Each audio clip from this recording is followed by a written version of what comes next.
When my son told me to find somewhere else to fade away, you're useless now, I packed my bags like the dutiful mother I had always been. 3 days later, I was sitting in a lawyer's office, learning that my supposedly devoted husband had been playing the longest game of strategy imaginable. Alina was about to discover that sometimes the pawn becomes the queen. If you're watching this, hit subscribe and tell me where you're tuning in from. Let me explain how I went from a discarded widow to the woman holding all the cards, because, darling, this story twists more than a roller coaster. 2 months ago, I was Helen Grant, loyal wife of 43 years and mother to one spectacularly ungrateful child. When Charles collapsed from a heart attack at 71, I thought my life had ended too. Alina swooped in during my grief like a vulture in designer heels, cooing about how hard things must be for me. "Mom, you can't possibly handle this house on your own," she said, her voice dripping with false concern. "The stairs, the upkeep, the memories, it's not healthy." I should have noticed the calculation behind her words. Alina had always been her father's darling, his princess who could do no wrong. When she married David, a rising investment banker, and started producing grandchildren, Charles spoiled them all. Meanwhile, I was simply the woman who cooked, cleaned, and kept the wheels turning. After the funeral, Alina grew more persistent about my situation. She and David would corner me at dinners with glossy real estate pamphlets and retirement community brochures. "Mom, these places are wonderful. People your age, activities, no responsibilities." What they really meant was, no inheritance to divide, no inconvenient mother to accommodate. The final blow came last Tuesday. I'd been living in what Alina now called our house for 6 weeks since Charles's death, still unable to pack up our bedroom. She arrived uninvited with David and 2 massive suitcases. "Mom, we've decided. David got a promotion, and we're moving into town immediately. This house is perfect for us." I stared, not fully understanding. "Move in, but this is my home." For a moment, her mask slipped, revealing the icy calculation beneath. "Actually, Mom, according to Dad's will, I inherited everything, the house, the accounts, all of it. I've let you stay here out of kindness, but it's time for you to find your own place." The words struck like a physical blow. "Alina, there must be some mistake." "No mistake. Dad trusted me to handle his legacy better than you ever could. You never understood money. You were just the wife. Just the wife." 43 years reduced to those 3 words. Then came the dagger. "Find somewhere else to die. You're useless now." I packed my life into 2 suitcases and a small box of photos. Alina watched from the doorway, glancing at her watch as though I were making her late for something trivial. "There's a nice senior complex on Maple Street," she suggested with the cheer of someone recommending a decent cafe. "Very affordable. I'm sure they have openings." Affordable? My daughter had just inherited $33 million, and she was pointing me toward what was essentially a charity shelter for the elderly. David loaded my bags into their BMW like he was taking out the trash. "Helen, you'll love the independence," he said without meeting my eyes. "No more worrying about property taxes or maintenance. No more home," he meant. As we drove away, I watched the house vanish in the rearview mirror. My house, Charles's house, now Elena's. The irony wasn't lost on me. For decades I had poured into that place, hosting birthdays, nursing Charles through illness, keeping every detail in order. Now I was being abandoned at a budget motel like an overstayed guest. The sunsetting cost $49 a night, and it looked at thin towels, thinner walls, and a carpet older than I was. Alina handed me $200 in cash like she was tipping a maid. "This should cover you for a few days. I'll have David transfer something once we finish sorting Dad's paperwork, something from my own inheritance." When they left, I sat on the sagging mattress, struggling to absorb what had just happened. In 3 hours, I had gone from grieving widow to discarded senior citizen. The daughter I had raised, cherished, and sacrificed everything for, had cast me aside like spoiled milk. But as I sat in that miserable motel room, a thought began to nag at me. Charles had always been meticulous with his affairs, obsessively organized with every document. Years ago, he had shown me his will, explained his wishes in detail, and made sure I understood, and I knew with certainty that was not what it had said. Charles could be traditional, stubborn, even patronizing about money, but cruel, never. The man who had held my hand through my mother's passing, who never forgot to surprise me with flowers every anniversary, would never have left me penniless. The next morning, I used the motel's shaky Wi-Fi to look up Charles's attorney, Gregory Whitman, the same lawyer who had overseen our house purchase and managed countless family matters. His office was downtown, just a 20-minute bus ride that ate away at my dwindling cash. But I knew I had to go. Gregory was a dignified man in his 70s, with kind eyes peering out from behind thin wire-rimmed glasses. When his secretary announced that Mrs. Grant was here regarding her husband's estate, his eyebrows rose in surprise. Helen, my dear, I've been wondering when you'd come in. I called your house several times, but Alina told me you were away traveling. That was the story my daughter had fed him. Mr. Whitman, I need to ask you about Charles's will. He looked puzzled. Of course, didn't Elena give you your copy? I handed her the original, and several duplicates, after the reading. My stomach lurched. The reading, Helen, you were meant to be there. Elena told me you were too distraught, that she would handle everything and make sure you received your inheritance. I felt the blood drain from my face. Mr. Whitman, I was never told about any reading. Elena told me I inherited nothing. His expression shifted from confusion to alarm. He reached for a thick folder, his movements suddenly sharp and urgent. Helen, that's impossible. Your husband's will is very clear about your inheritance. He pulled out a document. I recognized Charles's neat signature at the bottom, witnessed and notarized, and as Gregory began reading, the truth unraveled before me. Elena had lied about everything. Charles Grant, being of sound mind and body, hereby leave to my beloved wife, Helen Marie Grant, the following: our primary residence at 314 Westwood Avenue, including all furnishings and personal effects. Additionally, I leave her 70% of all financial assets, investments, and accounts, totaling approximately $23 million. My head spun. 23 million, the house, 70% of everything. Gregory's voice grew even more deliberate as he continued. To my daughter, Elena Grant Lawson, I leave $10 million, to be held in trust with distributions beginning on her 45th birthday, contingent upon her treatment of her mother after my death, contingent upon her treatment of me. Charles had known. Somehow, he had anticipated exactly what Elena might do. Mr. Whitman, I whispered. Elena told me I inherited nothing. She moved into my house. She gave me $200 and suggested I find a senior facility. The elderly lawyer's face flushed with anger. Helen, what Elena has done is elder abuse and fraud. She's committed multiple crimes. The papers she showed you were likely forged or old drafts. Your husband updated his will just 6 months ago. He was concerned about Elena's entitlement and her disregard for you.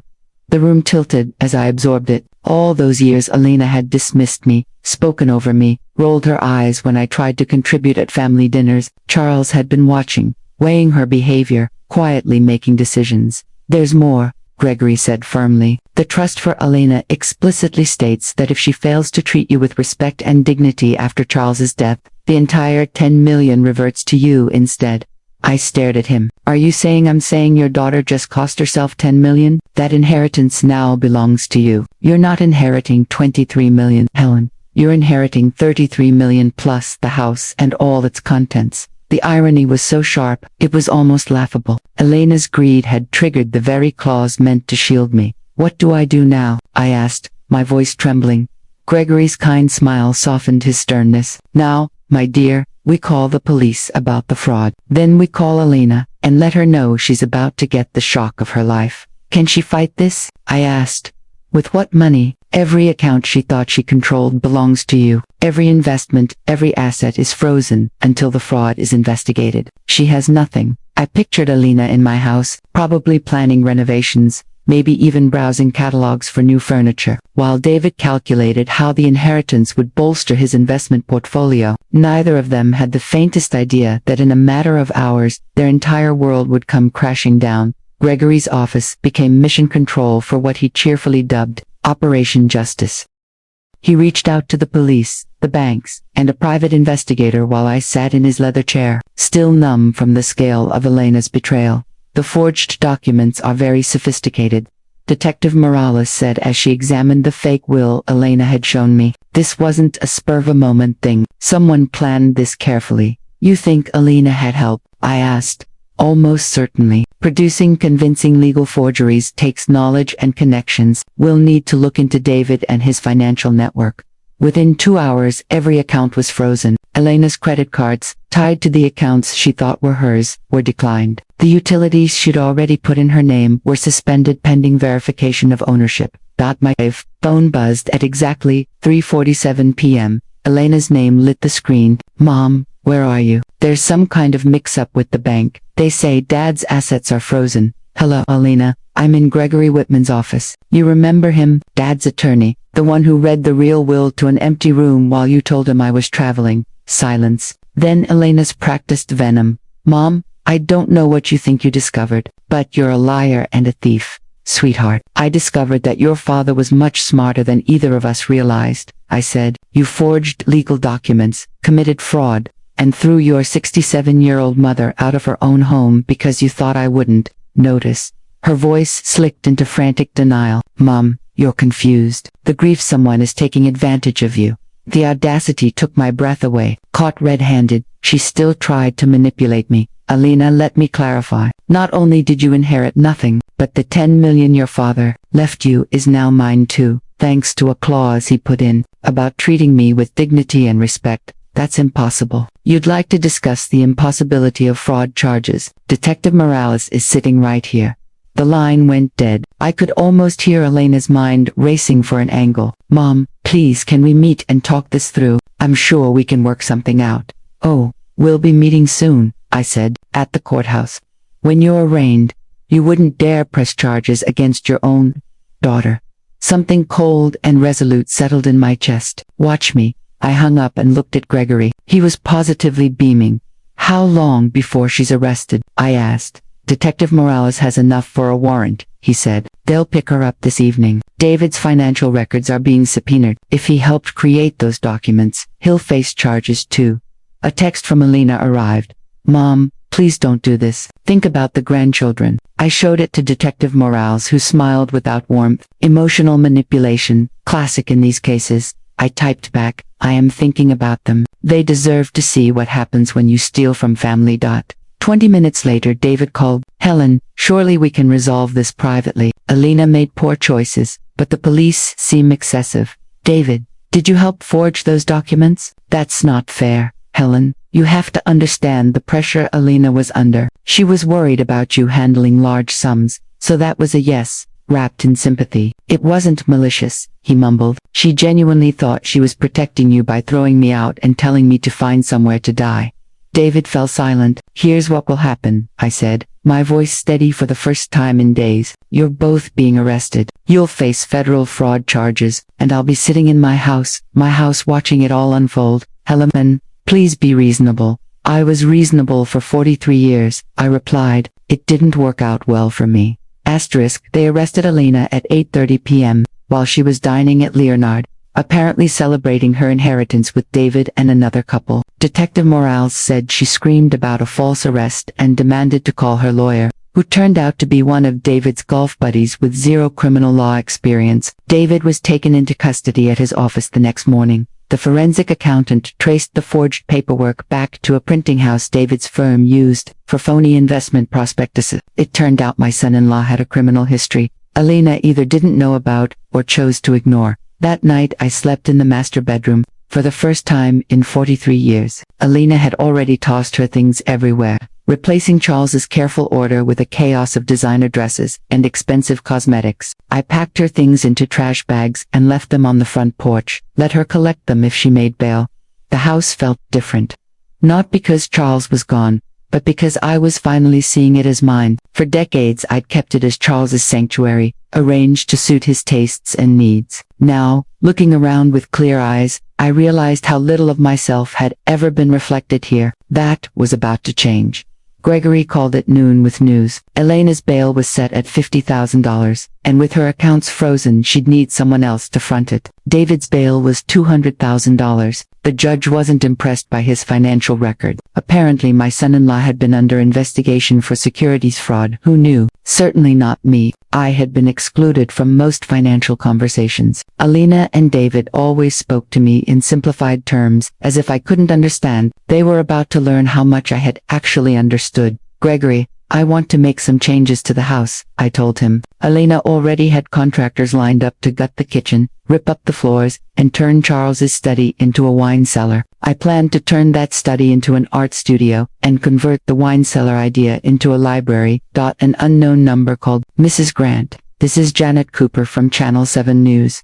We understand you're the victim of a major elder fraud case involving your daughter. Would you share your story? Word was getting out. In a city this size, the arrest of a prominent banker and his wife for defrauding an elderly mother-in-law made headlines. Miss Cooper, I appreciate it, but I'm not ready for public statements. Your story could help other seniors see the warning signs of family financial abuse. She pressed. You'd have control, a sit-down where you approve the final edit. I thought of Elena probably sitting in a cell, still convinced she could charm her way out. Let me think about it, I said. I might have quite a story to tell. After we hung up, I poured a glass of the expensive wine David had once sent us for Christmas. Wine I was now drinking in my own house, bought with my own money, and mulled over whether to humiliate my daughter on television. Life had certainly taken a strange turn. At 7 a.m., the doorbell rang. Through the window I saw Elena on the porch, wearing yesterday's clothes, and looking as if she'd aged 5 years overnight. Somehow she'd managed bail. I opened the door but didn't invite her in.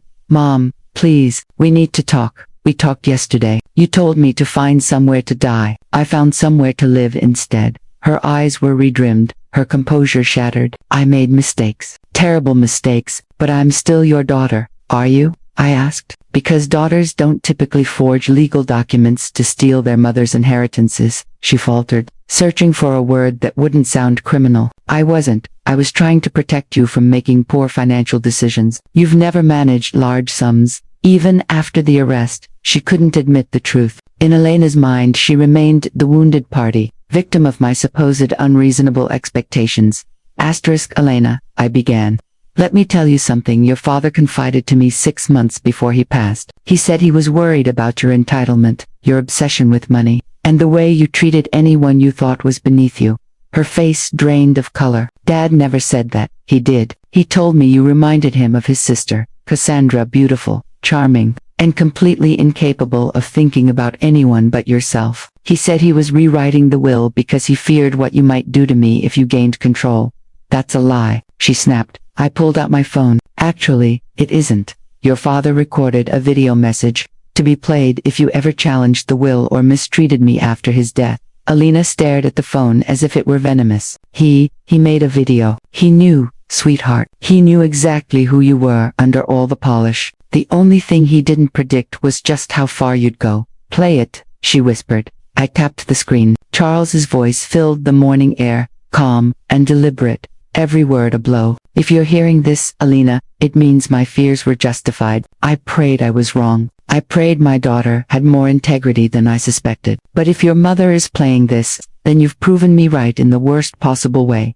Elena sank onto the porch steps as his words went on. I watched your mother sacrifice her ambitions, her independence, to support this family. She worked part-time jobs to pay for your education, gave up opportunities, and poured herself into being the wife and mother she believed we needed. And if you've treated her poorly after my death, it means you've lost everything. 3 minutes of precision, each line cutting through Elena's excuses and lies. When the message ended, she broke down, not her usual theatrical tears, but raw, messy sobs. He hated me. No, I said softly. He loved you enough to hope you'd prove him wrong, but you chose to prove him right. Mascara streaking down her cheeks, she looked at me. What happens now? Now, you face the consequences. The fraud charges, the investigation, the humiliation when this story breaks. Channel 7 wants to interview me about elder financial abuse. I'm thinking of saying yes. Her face crumpled. Mom, think about the children. Think about David's career. Think about the family. I'm thinking about how you didn't consider any of that when you committed felonies. She rose slowly, looking older, broken. I never meant for it to go this far. I wanted the money, the security, the status, to never worry again.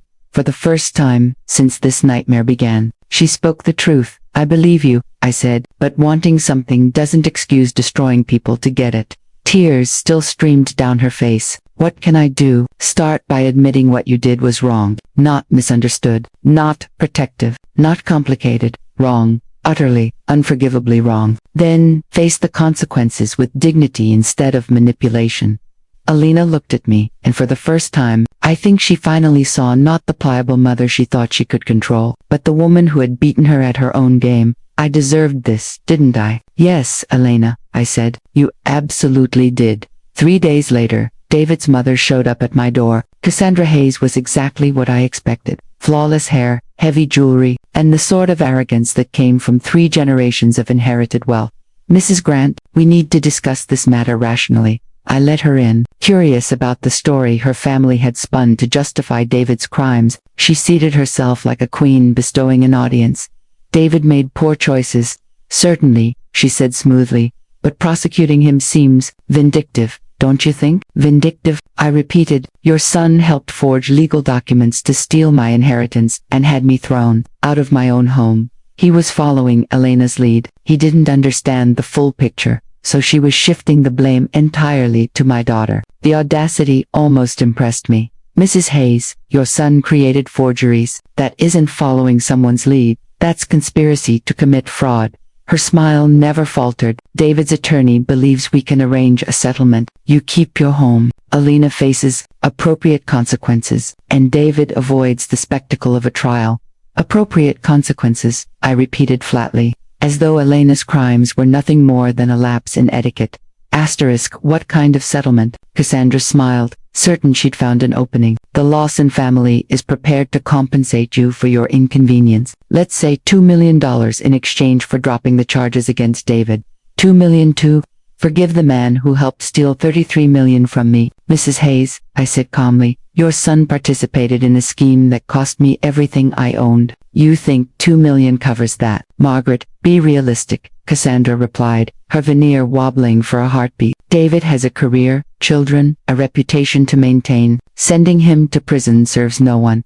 Serves justice, I countered. Her polished mask tightened. Justice? You're destroying families over money you'd never have known how to manage anyway. There it was again, the same condescension that had poisoned my relationship with Alina. In their world, I'd always been the help who'd gotten up. Mrs. Hayes, I think we're done here. Margaret, please reconsider. $5 million final offer.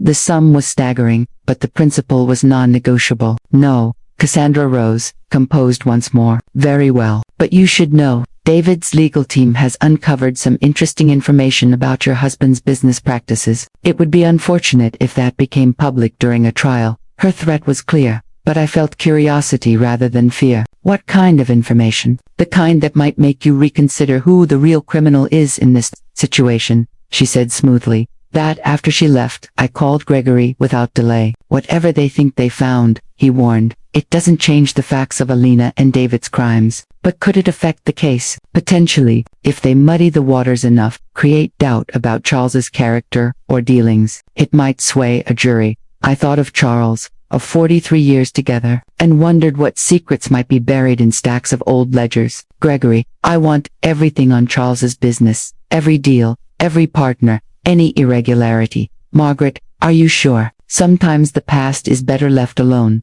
The Hayes family is threatening to drag his memory through the mud to shield their son. I'd rather know the truth first. That evening, I sat in what used to be Charles's study, my study now, and began combing through his files. He'd always been meticulous. Papers dated, labeled, filed, but the deeper I went, the more anomalies I found. Payments to shell companies, consulting fees that made no sense, contracts with firms that seemed to exist only on paper. By midnight I'd found something that upended everything I thought I knew. Gregory's recommended PI, a sharp-eyed specialist named Carol Chen, spent 6 hours photographing documents and assembling what she called the real picture of Charles's empire. Double quotes, Mrs. Grant, she said quietly. Your husband was running a sophisticated money laundering operation through his consulting firm. Millions of dollars moved through accounts tied to organized crime over the past decade. The revelation landed like a punch. That's impossible. Charles was the most honest man I knew. I'm sorry, Carol said, but the evidence is overwhelming. Invoices for services never rendered, contracts with phantom companies, payment schedules that line up with known criminal activity. How long? I asked, stunned.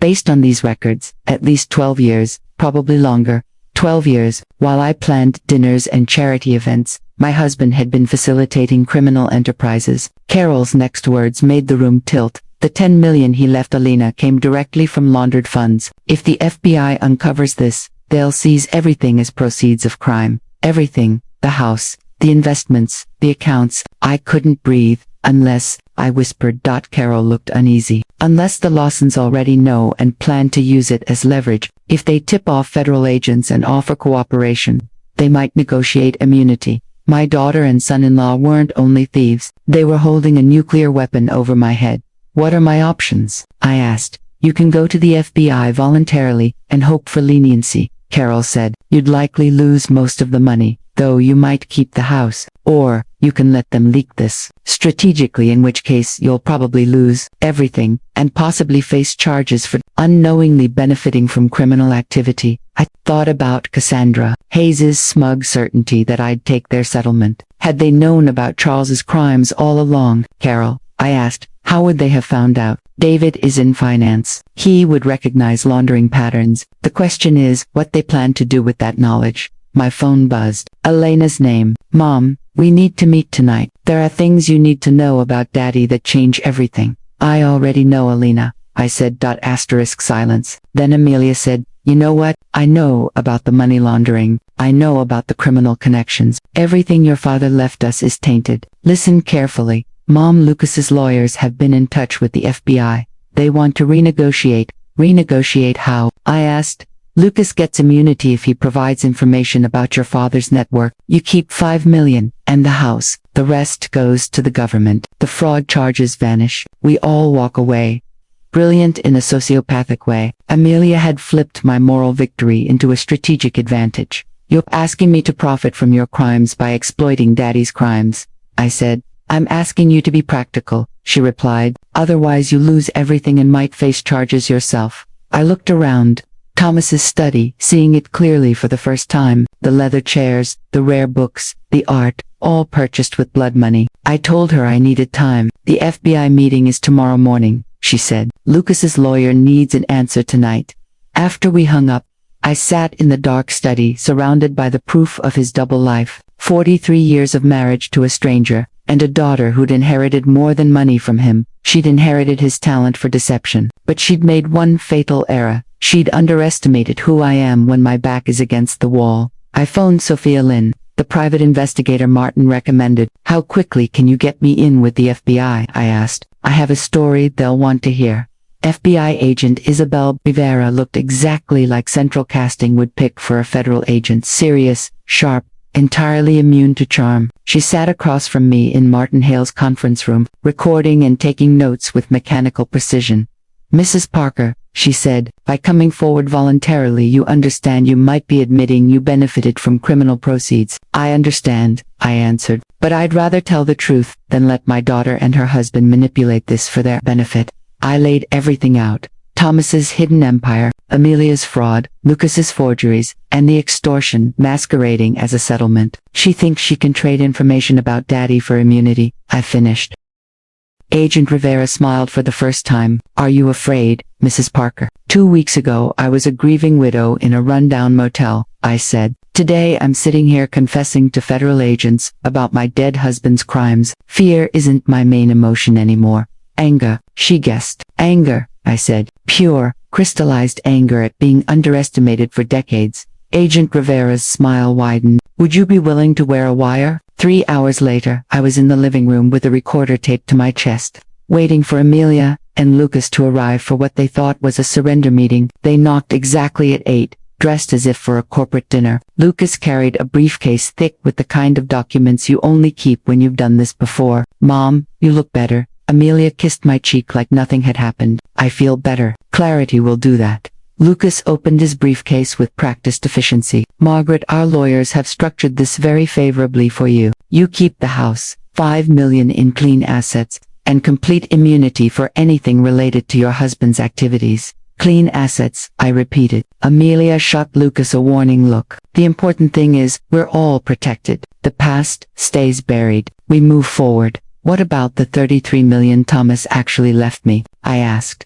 That money is tainted, Amelia said smoothly. It can't be separated from Daddy's crimes. Taking 5 million is the best outcome. And you too, what do you get? Lucas leaned in, confidence returning. We get to put this unfortunate misunderstanding behind us. Amelia's charges disappear. My reputation remains intact. The family heals. Misunderstanding, he called felony fraud. When did you discover Thomas's crimes? I demanded. When you married Amelia, or only recently when you were planning to steal my inheritance? They exchanged a look. Margaret, that's not relevant. Lucas said. It's very relevant, I shot back. If you knew and stayed silent, that makes you an accessory. If you learned about it while committing your own crimes, that's one heck of a coincidence. Amelia's facade started to crack. Mom, what are you getting at? I'm getting at the fact you two have been planning this months, possibly years. The forged will, the conveniently timed discovery of the money laundering, even Lucas's links to document forged, none of it had been coincidence. That's absurd, Amelia snapped. Is it? I countered. Agent Rivera finds it entirely plausible.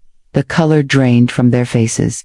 Agent Rivera, Lucas whispered. FBI, I said evenly. She's been very interested in my story about elder abuse, fraud, extortion, especially the part where you tried to blackmail me with my late husband's crimes.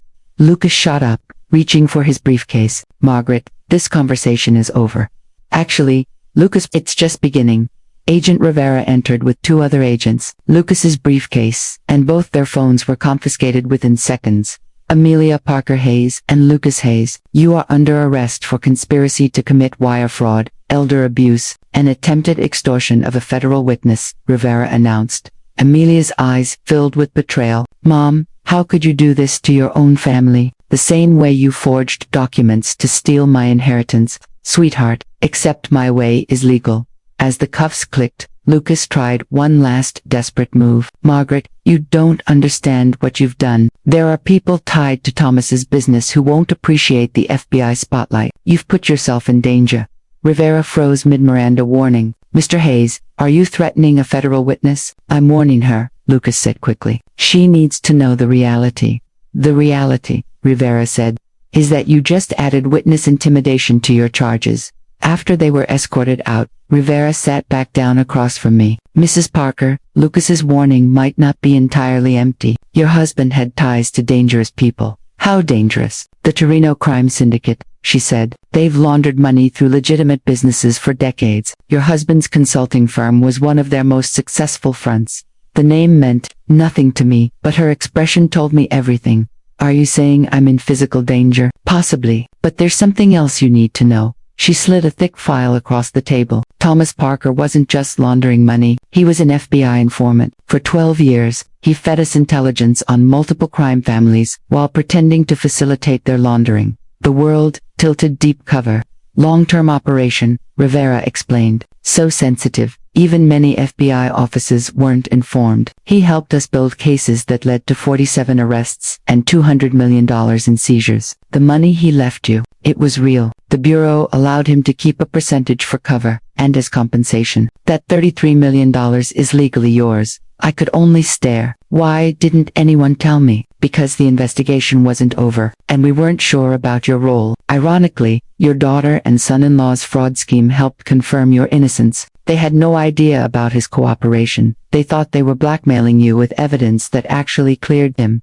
The irony was so sharp it felt almost poetic. Amelia had tried to steal my inheritance twice, once through forgery, once through blackmail, both times using incomplete truths. So, what happens now? I asked. Now, Rivera said, you reclaim your money. Amelia and Lucas face their sentences, and you decide what kind of life to build, with a clean inheritance. As for danger, the Torino family will be far too busy. We're executing warrants across 3 states tomorrow morning. I glanced around the room, no longer seeing it as the stage of my humiliation, but as the site of my rebirth. Agent Rivera, am I a terrible person for feeling satisfied about my daughter's arrest? Rivera smiled. In my professional opinion, Mrs. Parker, you're not terrible. You're a woman who refused to stay a victim. That's inspiring. 6 months later, I stood in my sunlit kitchen pouring coffee for 2. New windows opened icily, gleaming across countertops I had chosen for myself. My first true choices in 43 years. Good morning, Margaret, said Dr. Emily Lynn. Sophia's sister and my new financial advisor, stepping into the doorway with a folder of reports. Good morning, Emily. Ready for our quarterly review? The last 6 months had been a blur of courtrooms, news coverage, and reinvention. Amelia and Lucas were each serving 18-month federal terms. Their trial had made me a reluctant celebrity in senior advocacy circles. Your portfolio is performing beautifully, Emily said, settling at my new breakfast table. Asterisk about the laundering. I know, Lillian said flatly. I know about the criminal ties. Everything your father left is tainted. Marcus's lawyers are talking to the FBI. They want to renegotiate. Renegotiate how? I asked. Marcus gets immunity if he gives them intel on your father's network. You keep $5 million and the house. The rest goes to the government. Your fraud charge disappears. We all walk away. It was a cold, brilliant calculation. Lillian had turned my moral win into a bargaining chip. You're asking me to profit from your crimes by leveraging Daddy's, I said. Be practical, she said. Otherwise, you lose everything and might be charged yourself. I looked around Thomas's study, the leather chairs, the rare books, the art, and finally saw what I hadn't wanted to see, things bought with blood money. I told her I needed time. The FBI meeting is tomorrow morning, she said. Marcus's lawyer needs an answer tonight. After the call, I sat in the darkened room, surrounded by evidence of a life I hadn't known. 43 years, married to a man who had been a stranger in some ways. A daughter who had inherited more than an account balance. She'd inherited his gift for deception. But Lillian had made a fatal error. She'd underestimated who I was when my back was against the wall. I called Carol Chen.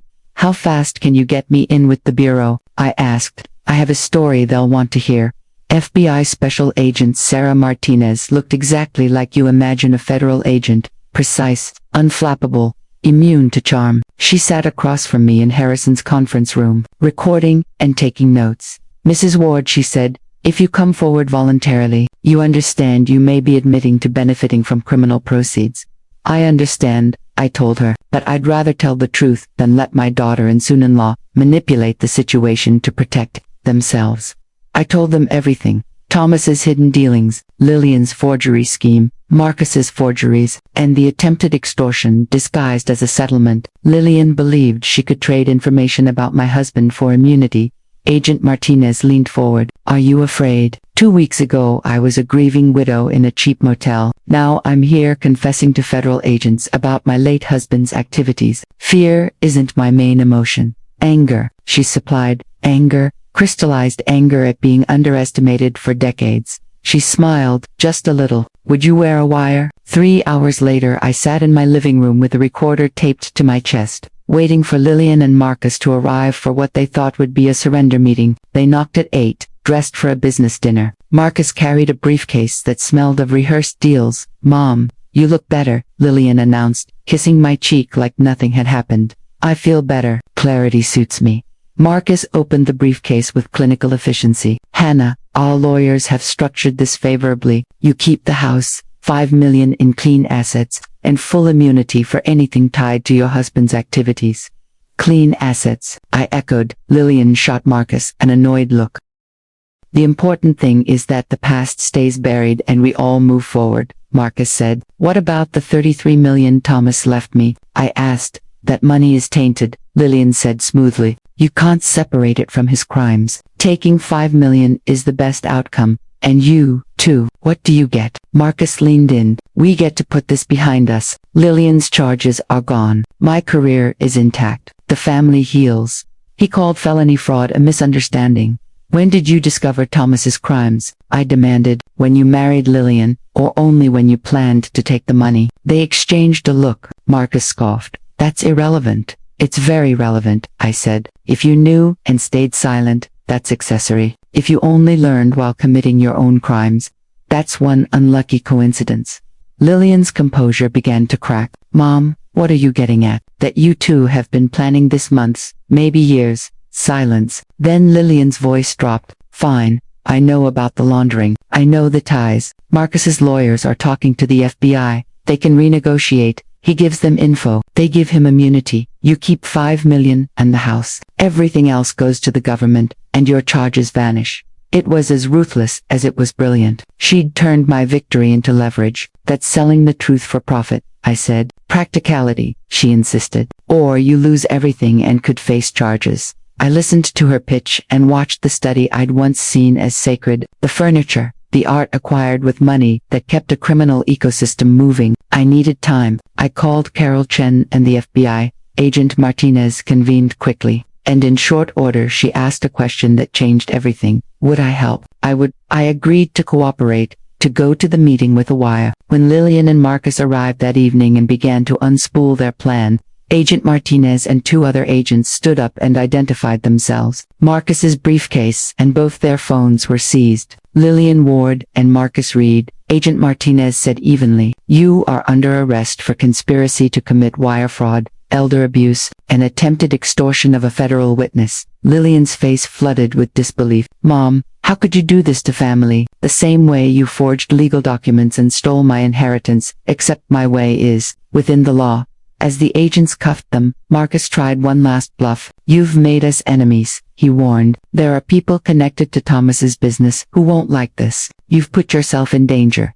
Agent Martinez paused and then asked flatly, "Mr. Reed, are you threatening a federal witness?" "I'm warning her," he stammered. "You just added witness intimidation to your charges," she replied. After they were taken, Agent Martinez sat with me. "Your husband was connected to dangerous people," she said. "The Torino crime family primarily. They used legitimate companies to launder money. Your husband's firm was one of their major fronts."